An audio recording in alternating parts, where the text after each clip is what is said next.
Hello guys, ayan may bago na naman ako na-harvest guys oh. May bago na ako na-harvest. Halo-halo na naman to guys oh. Ayan, may talbos ng kamote. Talbos ng kalabasa. At may bunga din ng kalabasa guys oh. Ayan oh, mga mura pa yan guys. Lalaki pa dapat yan. Ito naman yung yung kalabasa na hindi gumagapang. Kinuha ko na yung dalawang maliit. Mawawala din kasi pag hindi ko kinuha. Kinuha ko na lang. May butas na yung isa. Pero maliit pa. Lalaki pa sana yan. Ayan, may pa tayo. May bulaklak ng kalabasa. At isang plastic bag na kamatis. Isang plastic bag lang kinuha ko. Mga hilaw pa yung iba. At may nahalo na naman na sili.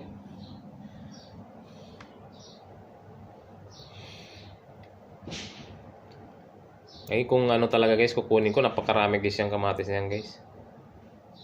Kaya konti lang kunin ko. Hindi ko man magagamit lahat yan. Pamimigay ko din to. Ako masipag lang ako magtanim. Pero nahiya ako magbenta ng ganito. Nahiya ako guys, pinamimigay ko lang guys.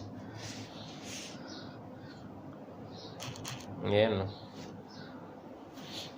Sarap sa pakiramdam may nakukuha. Yung una ko kinuha, may tira pa nga dyan guys.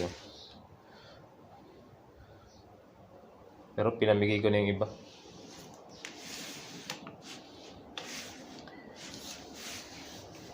Ito masarap talaga to guys. Natikman kong luto na masarap niyan, yung hinalo sa sinigang na baka. Yung talbos ng kalabasa.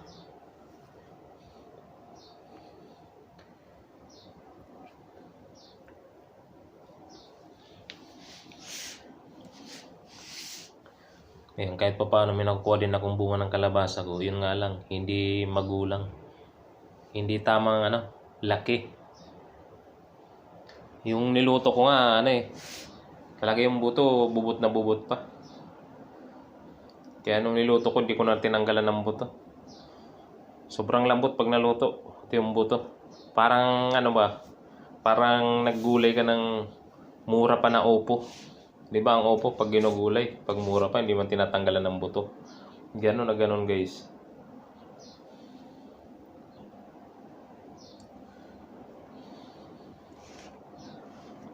Ano yun?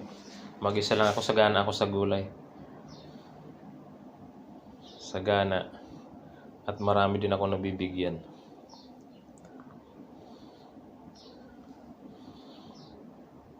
Ay, maraming salamat guys sa panonood nyo ng maikli ko na video. Thank you so much. Ito yung pangalawa kong harvest na medyo marami-rami ang nakukuha ko.